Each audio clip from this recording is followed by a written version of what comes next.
प्रेम से कहो श्री कृष्ण चैतन्य प्रभु नित्यानंद श्री अद्वैत गदाधर श्रीवासदि गौर भक्तवृंद की ग्रंथरा श्रीमद् भागवतम की ताय गौर प्रेमानंद। ओम नमो भगवते वासुदेवाय।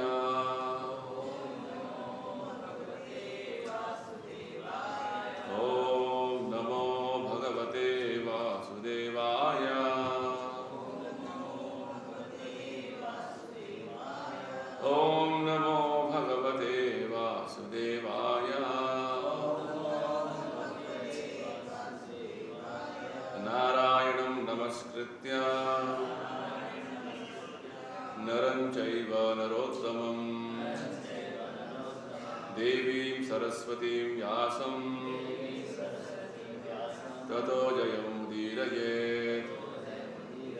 नष्टप्रायेषु अभद्रेषु नित्यं भागवत सेवया Bhagwati उत्तमश्लोके भक्तिर्भवति नैष्टिकी। Reading from Srimad Bhagavatam, Canto 2, Chapter 10, text number 1. Chapter 10 is titled Bhagavatam is the answer to all questions. Shri Shuka Uvacha Atra Sargaha Visargaha Cha Atra Sargo Visargascha Atra Sargo Visargascha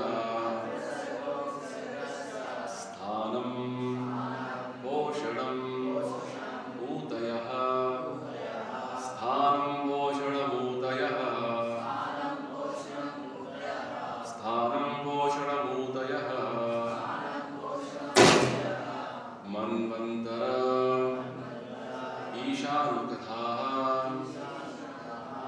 Manvantareshanukatha Manvantareshanukatha Nirodho Muktihi Ashrayaha Nirodho Muktirashrayaha Nirodho Muktirashrayaha Shri Shuka Uvacha Atra Sargo Visargasya Sthanam Poshanamutayaha Manvantareshanukatha Nirodho Muktirashrayaha Shri Shuka Uvacha Atra Sargo Visargasya Sthanam Poshanamutayaha Manvantareshanukatha Nirodho Muktirashrayaha Shri Shuka Uvacha Atra Sargo Visargascha Anam Poshanamutayaha Manvantareshanukatha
Nirodho Muktirashrayaha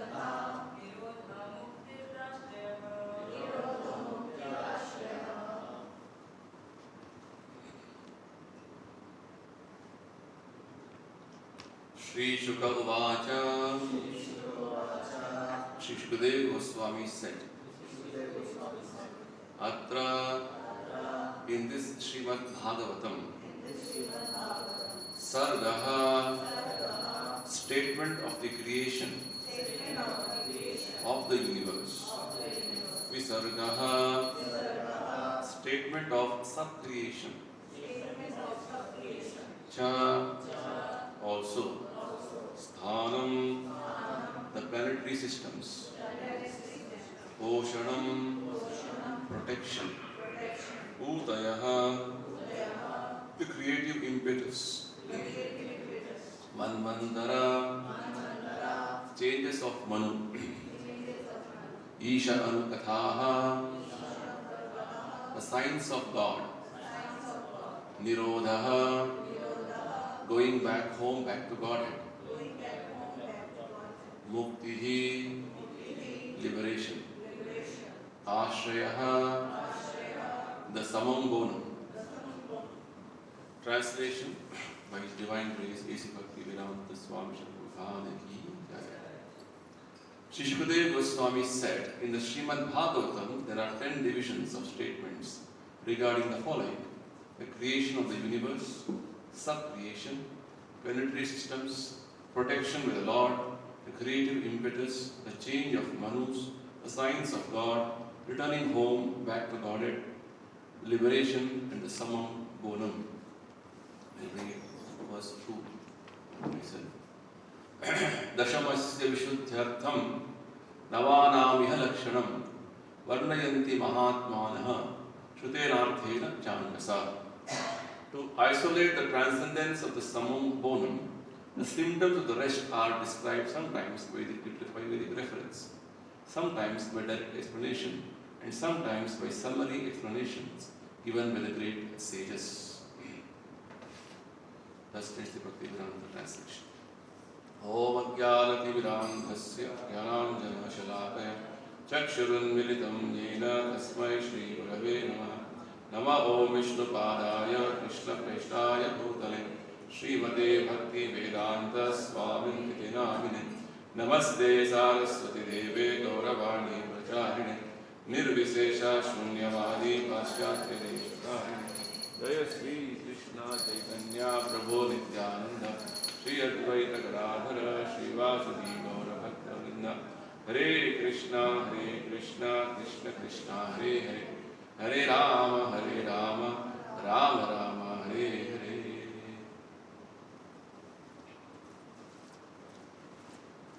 Sai Gauranga ki jai.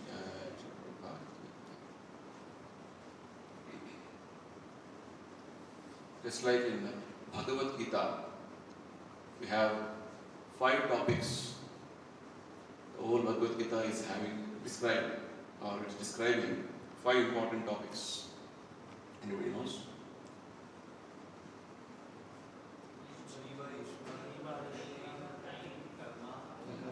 Kala. Yeah. 5 topics are about Ishvara, the Supreme God, controlling everything. And there is living entities called Jiva. Ishvara, Jiva, Prakriti. And we are in the midst of this material world which is called Prakriti. And all of us are being driven by the impersonal energy of Krishna known as Kala. Right? Jiva, Ishvara, Prakriti, Kala, and finally all of us are interacting and performing many activities which constitutes what is known as karma. That is the whole subject matter of Bhagavad Gita. 5 topics. Likewise, the Bhagavatam has 10 topics. 10 divisions. So this verse, beginning from the 10th chapter of 2nd canto, it is describing those 10 topics. In fact, next few verses, we will see the explanation of these topics. Today we just get a glimpse of what are they. Right? It's like the whole 5 topics are in the entire Bhagavad Gita. So these 10 topics are the entire Bhagavad. In the previous chapter, Brahma was explaining his son Narada about how the origin of Bhagavatam happened. Lord inspired Brahma within his heart, and he spoke 4 important verses known as Chatushloki Bhagavata to Brahma. Those verses is the essence of the entire Bhagavatam.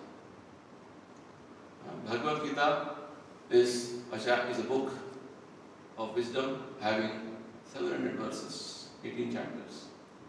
Bhagavatam is a much elaborate, what you study as ABCD is further elaborated in Bhagavatam. So this is the prelude. And here, Shukadeva Goswami is continuing, because in the previous chapter, towards the end, he was telling, this Bhagavatam was whatever Lord spoke to Brahma as Chatushloki Bhagavata. Brahma and down the line, all the disciples in the disciplic succession, parampara, they expanded that knowledge. So Bhagavatam gives references of many such expansions, but one such reference is Bhagavatam itself. So here, Shukadeva Goswami is one of those personalities in the parampara. Krishna spoke to Brahma, Brahma spoke to Narada, Narada spoke to whom? Vyasa. We have heard this in the first canto.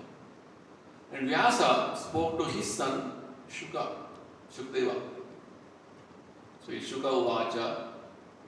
So that Bhagavatam which Shukadeva Goswami has heard from his father, Vyasa. He is elaborating to Parikshit Maharaj for the first time, based on his realization. And in that assembly where Shukadeva Goswami was speaking Bhagavatam for the first time, the sages, one of the sage by name Shaunaka Rishi was also attending that whole meeting, gathering. And he again spoke the Bhagavatam for a second time. The sages of Naimisharanya. That's what we see, the whole flow of how Bhagavatam was spoken and re-spoken. And sages of Naimisharanya, they are asking questions to Shaunaka Rishi, and he is answering them based on what he has heard from Shukadeva Goswami. Right? So, like this, Bhagavatam is very elaborately describing many wonderful aspects. Specifically, in today's context, we try to understand what is this 10 topics in a brief way, because the whole Bhagavatam is having that understanding. Generally, we have been hearing that Bhagavatam is considered, rather the first 2 cantos of Bhagavatam is considered to be the lotus feet of Krishna. Right? So Prabhupada often quotes this. It's like when you have to see Lord Krishna, or Krishna's any incarnation, his forms, we are supposed to start seeing from his lotus feet. That is the devotional process. In the ordinary course of our affairs, we don't see anybody's feet, we see directly their face or their personality. Whereas in spiritual understanding, our bhakti begins by surrendering to the lotus feet of Krishna. So we have to meditate on the lotus feet of Krishna. That is the beginning of our spiritual life. So like this we get a very nice reference of, if 2 lotus feet are the first 2 cantos of Bhagavatam, we get a reference from one of the scriptures, Pandu Purana, then what is the other cantos referred to? Which part of the body of Krishna is other parts? Pado Yadiyau Prathama Dvitiyav. The 2 lotus feet are the first and second canto. Tritiya Turiyau Kathitau Yadurau. The 3rd and the 4th canto is considered to be the thighs, the leg portion of Lord Krishna. So as you are reading Bhagavatam, actually you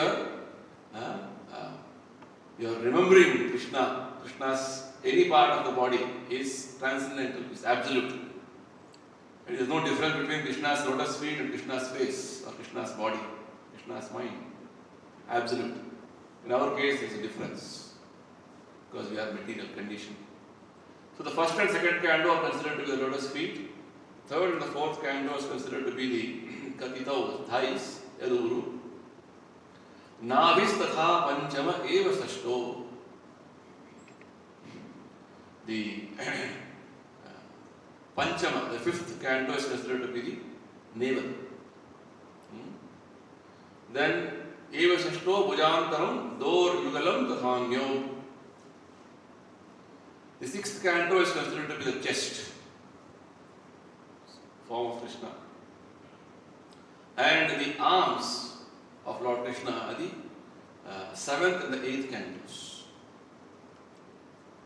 Kantastu Rajan Navamo Yatiyo.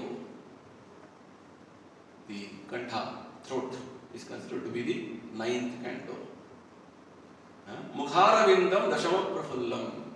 Prabhupada also says in the preface of the Bhagavatam. The 10th canto is the smiling lotus face of Krishna.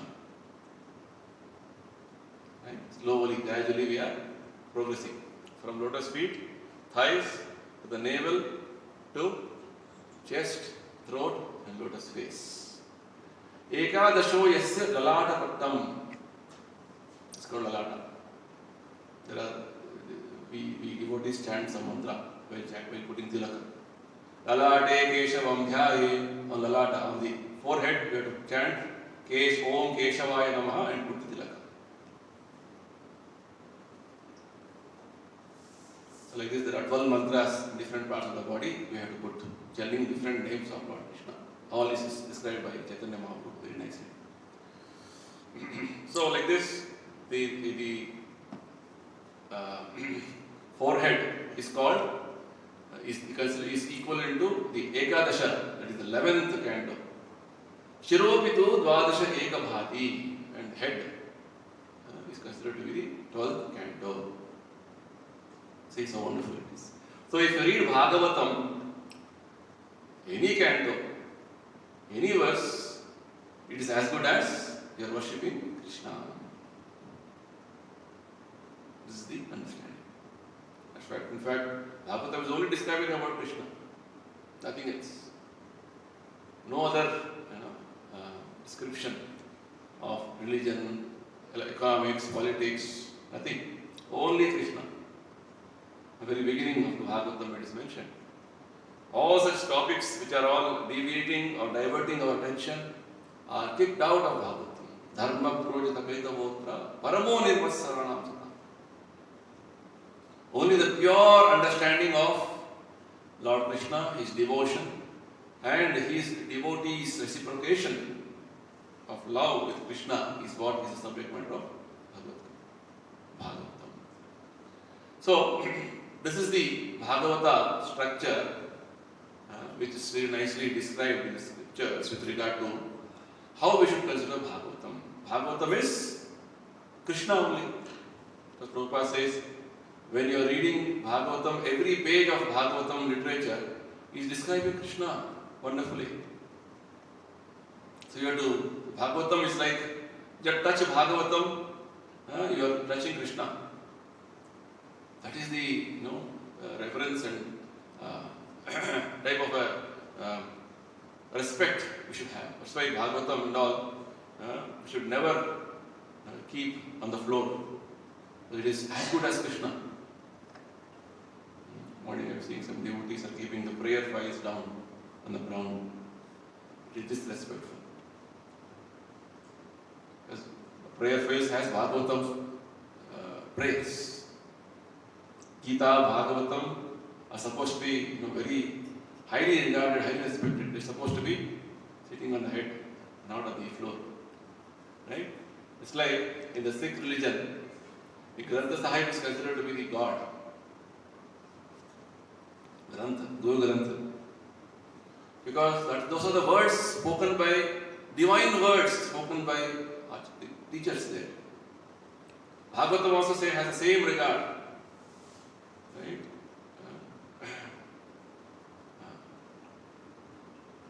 Bhagavatam is as good as Krishna. After Krishna disappeared from this world, winding up his pastimes, then Krishna very mercifully incarnated in the form of this Bhagavatam. That's the point. It's not different from Krishna. It will always have high regard for Bhagavatam. So now let's get into the details of what this Sukadeva Goswami explaining here. It's like the 5 topics of Bhagavad Gita is the entire Bhagavad Gita. It's all pervading, any chapter you take, Krishna is there, Jivatma, Krishna is talking about karma, Krishna is talking about kala, Krishna is talking about prakriti. All these 5 topics are nicely interwoven. Likewise, the Bhagavatam also has these 10 topics in all the cantos. Great Acharyas say that it is all the topics and all the cantos carefully analyze. But one of the topics seems to be very prominently coming out in every canto. It's like you see, in the beginning of every canto of Bhagavatam, Prabhupada writes, the first canto if you see, Prabhupada says, Sarga, it's creation. Here also Krishna, Prabhupada is saying, second canto is the cosmic manifestation. Every canto beginning, Prabhupada is giving one title for what it is. So like that, we see Bhagavatam also has wonderful. One prominent topic of 10 divisions, prominent topics are in the Bhagavatam, 12 cantos. What it is, how it is, we try to understand. Yeah. Okay. The first topic, as Shukadeva Swami is telling here, Sri Shuka Vacha Atra Sargaha. Sarga means the creation, basic ingredients. You can take the example of, say you have to construct a building, a big building. So that building requires what? Land and cement, sand, stone, etc., etc. Whatever building materials are required. The basic ingredients required to have a building constructed. So, creation, the primary creation, it is called, Sarga means primary creation. Wherein the ingredients, basic ingredients required for the whole entire creation is created by Krishna. That's what Bhagavatam is describing. Right? In fact, the first canto, there are descriptions of creation explained in the prayers of the ladies of Mathura. When Krishna enters Mathura, the ladies of Mathura are glorifying Krishna. Right? Are about to leave Mathura, they glorify Krishna. Even the queens in Dwaraka or the ladies in Dwaraka, they also glorify. There are some aspects of creation mentioned there. And even in the instructions of Narada to Dhritarashtra, there are some aspects of creation mentioned there. Like this, in the second canto, we see very specifically chapters 5, 6 is fully dedicated on describing the basic ingredients of creation. Like this, Sarga is spanning first canto, second canto, and even third canto, some chapters. Chapter 5 to 11 is described again Sarga. Sarga means the basic ingredients required for creation. Lord Himself creates. There is Mahatattva. From Mahatattva, it further by the glance of Krishna's, Krishna on the energy of his own energy, further it transforms into many other aspects. It's what Bhagavatam describes. Then comes the second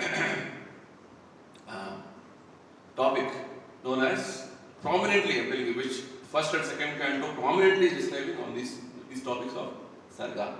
Visarga means secondary creation. The primary creation is done by Krishna in his incarnation as Vishnu. Secondary creation is handed over to Brahma. Ingredients are ready for construction of a building. You call a contractor, you call an engineer, you hand over, you construct. So Krishna does this to the next level of creation for Brahma. So we see description of secondary creation entirely in the third canto. Detailed description. A detailed description goes on third canto, fourth canto, up to fifth canto, mid 15th chapter of fifth canto, it goes on. Visarga, secondary creation. Right? Subsequent creation of Brahma creates many other personalities, all the living entities based on the various karma, Manu, Devatas, right? Different Manvantara avatars, all of them are created. Subsequent creation is called. Primary creation, subsequent creation, secondary creation. Then the fifth canto, the third subject matter of Bhagavatam is called Sthana. Now, creation has happened. How the creation, middle planetary system, lower planetary systems, how there are different types of living entities in these various planetary systems. This complete description there in the fifth canto. Basically, the geography of the universe is described. and the sun, how it is moving around the earth, various aspects, not in detail, but at least briefly to get an understanding of what is this universe all about. Right? The different types of the varshas. Some technical details are described about the house. It's like engineering plan. You can say the house, the built-up area. What is the FAR? Like we devotees are familiar. FAR, terrace, kitchen area, like that. Shukadeva Goswami describes some technical details about universe, the size of the universe, how many universes, the distance between sun and the earth, all those things he describes. You should know where you are living, which universe you are living. And there are many such universes, and there is also description of time in the fifth canto. Now the fourth topic of Poshanam. What is Poshanam means? Protection. Right? So this Lord's protection to the living entities. Already Lord is protecting. The Upanishad say, Nityo Nityanam Chetanas Chetanam. Every living entity in the material world is maintained, protected, cared for by Krishna. Specifically, this topic of Poshanam is mainly described in the 6th canto, wherein there are some devotees like Ajamila, Indra, Chitraketu, how they went through so many hardships, so many difficulties, how Lord protected them.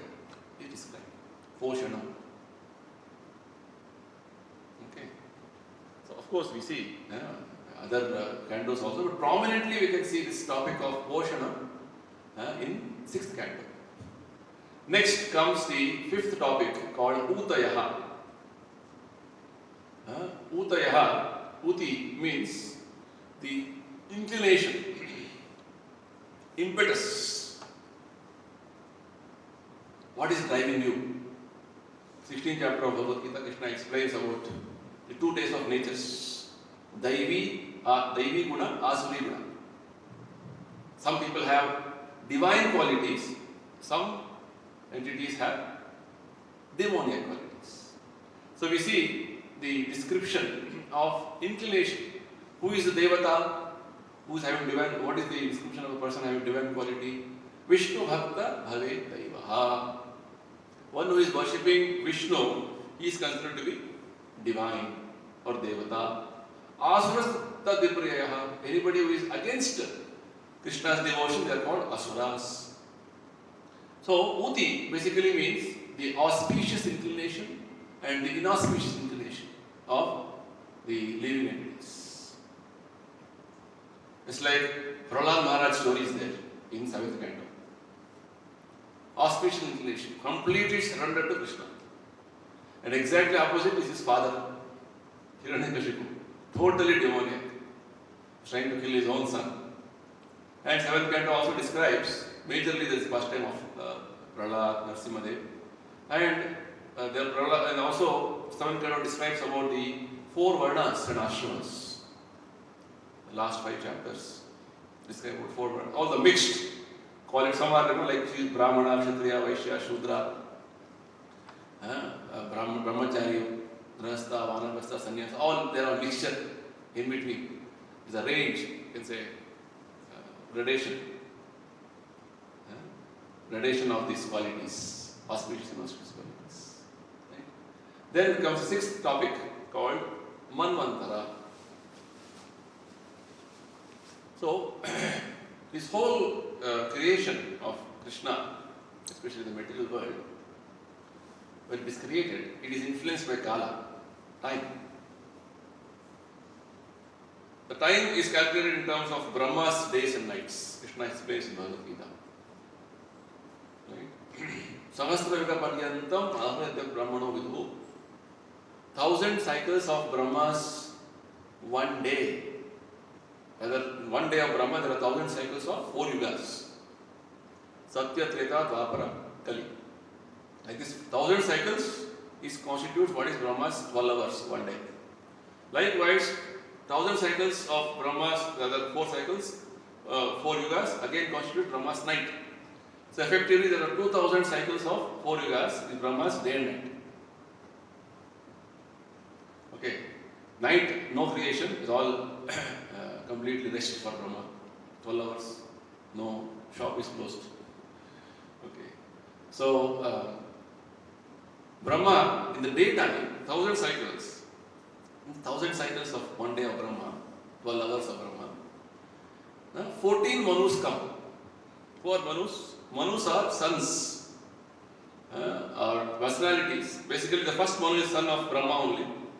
There are personalities who come to govern the universal affairs, like kings. From Manu comes the word man, Manushya. This is Manusmriti. Manu comes and gives a lot of rules, regulations, how the man has to conduct himself in this society. So, there are 14 Manus in a day of Brahma, which means roughly around 72 cycles. If you divide 1000 by 40, you get 72 cycles roughly. 72 cycles, one Manu governs this whole universe. So like this, in Brahma's day, in the present context, Brahma's 6th day, almost it is midday. 6 Manus are over. We are in 7th Manvantara. Manvantara means the period of Manu, 72 cycles. 7th Manu's 28th cycle, Kali Yuga, we are living. And with Manu comes his other officials, other officers. Right? Demigods are created. Every Manvantara there are demigods created. Then every Manvantara there are 7 sages, Saptarishis created. All is described in Bhagavatam. Then there is Manvantara Avtara in every Manvantara. So like this, there are different personalities appearing during every Manvantara. Just like government is formed, new government is formed, there's a group of ministers who take up different portfolios. Likewise, with every Manvantara, the different personalities are qualified, or their piety levels are so much that they are elevated to the position of demigods. Just like present sun god in Manvantara, this Manvantara where we are living is called Devaswan.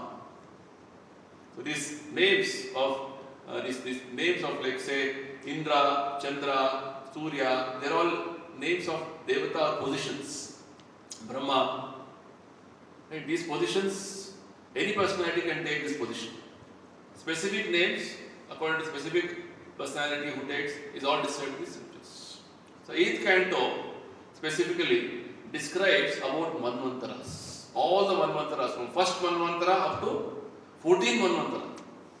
There are only 7 Manvantara, but even then, Bhagavatam describes the future Manvantaras also. That is Bhagavatam. It is describing about, it's why it's called the past, present, future. Right? That's why it's called Shastra. Shastra means which gives you insight what happened in the past, what is happening now, what will happen in the future. Bhagavatam was compiled 5,000 years ago.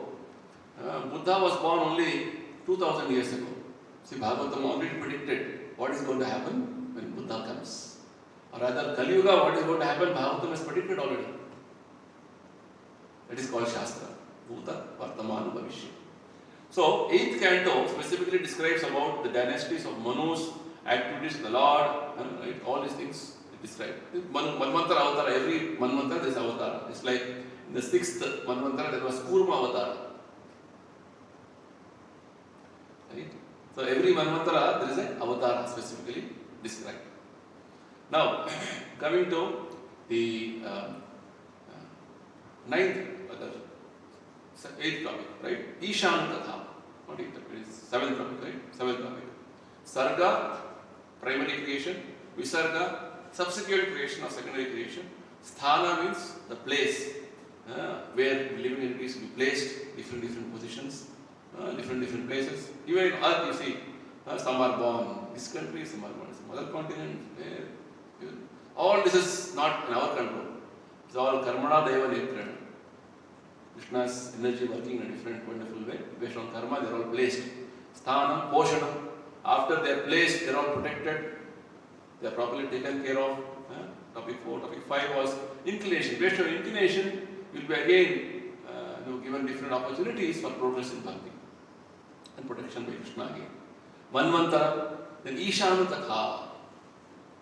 Right? There are many, throughout the Bhagavatam you see Lord Krishna's various pastimes have been described, his different incarnation pastimes are described.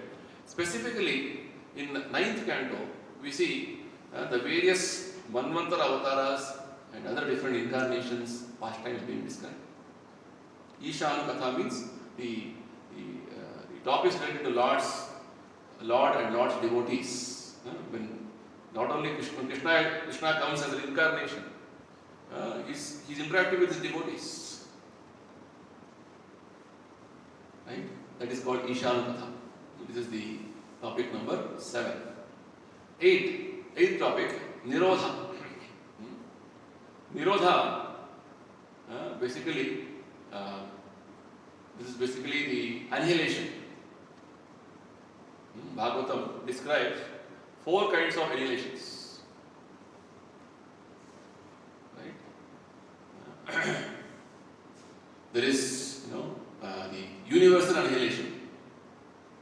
This chapter will describe towards the end. This universal annihilation, everything is destroyed. At the end of Brahma's life, everything is destroyed. Right? So everything enters into Vishnu's body again. Again, Vishnu breathes, new creation happens. Right? Prakritika, annihilation. And there is,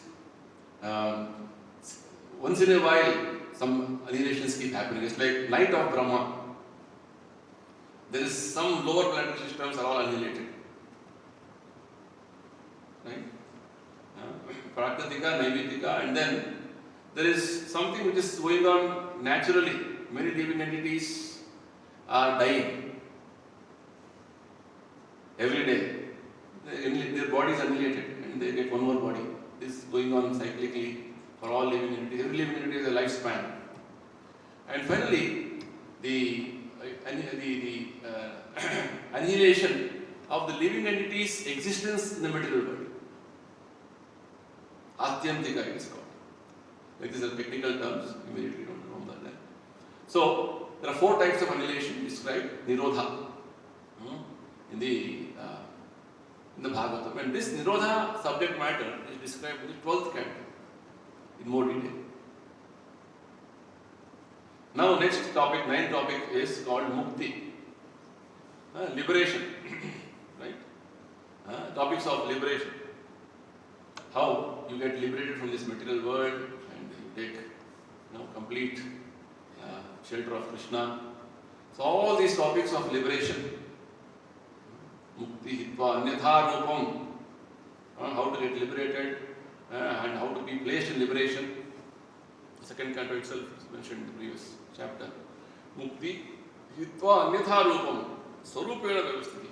Mukti means being situated in our natural constitutional position as a spirit soul. So these topics are prominently described in the 11th canto, Mukti. This is a nice conversation between Maharaja Nimi and Navayogendras. And there is a very elaborate description, what is known as Uddhava Gita in Bhagavatam 11th canto, 22 chapters, bigger than Gita, Bhagavad Gita. So Krishna describes many wonderful topics about liberation. So like this, you see the whole 11th canto is full of liberation. Even the topics of the Yadus, their liberation also is described in the 11th canto. That is Mukti. Then finally, we have to take shelter of Krishna, Ashraya.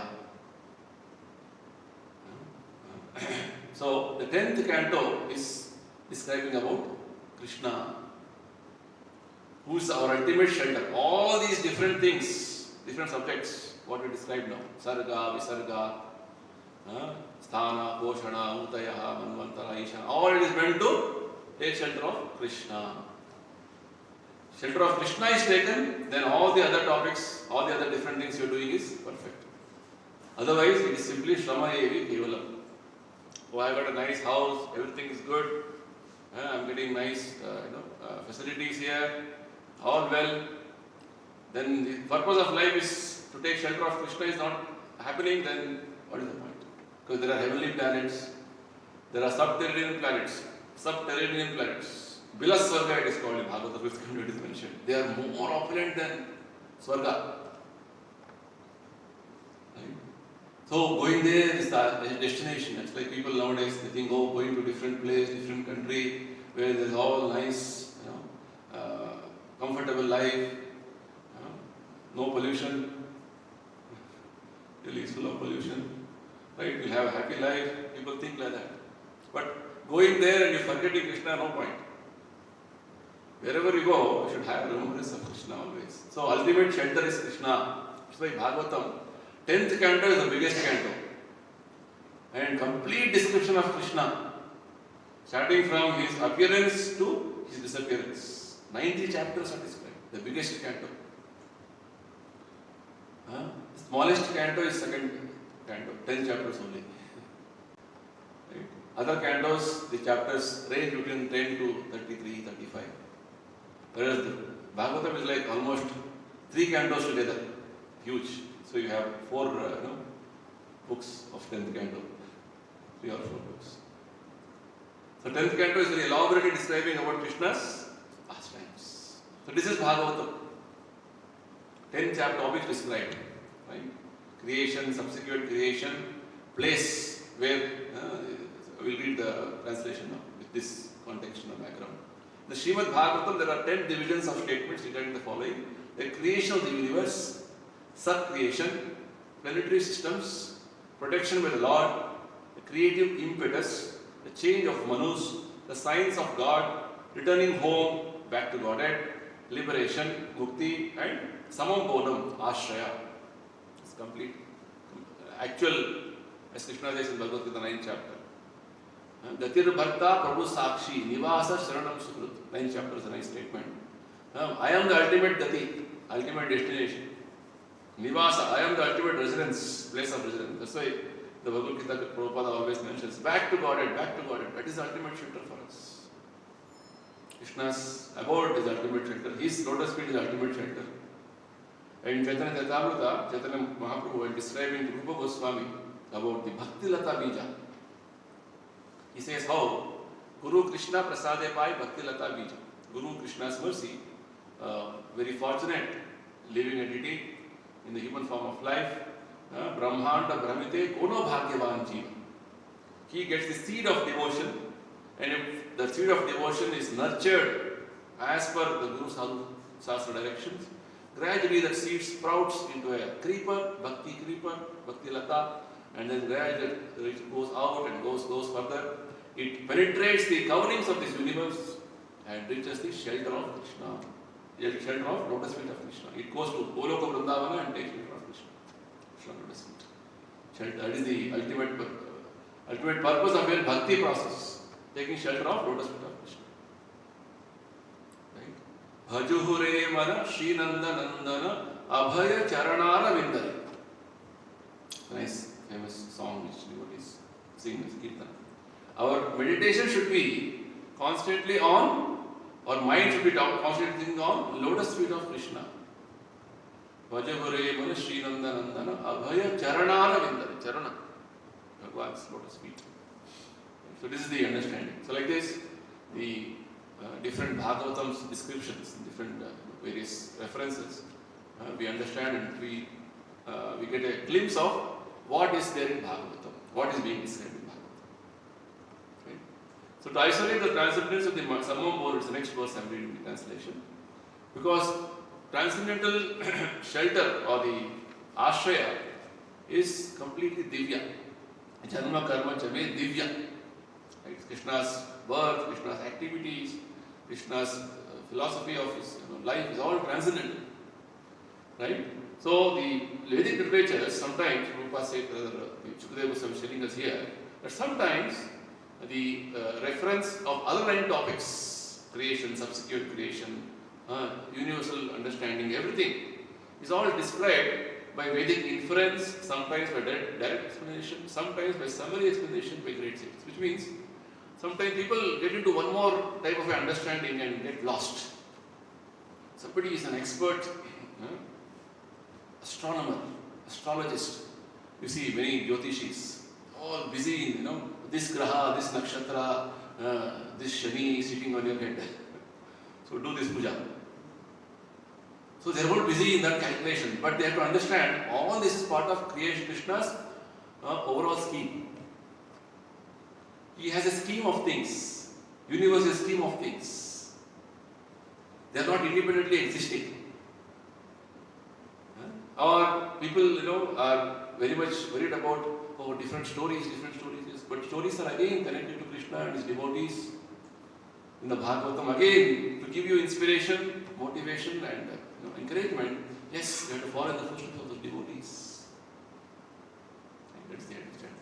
So like this, Bhagavatam, now next we'll see next few verses. Shukadeva Goswami going to explain these 7 topics. Not in detail, again briefly. Right? So this is the understanding in today's verse. Very important verse, we should remember this verse. Let's stand again before we close. Shri Shuka Vacha Atra Sargo Visargascha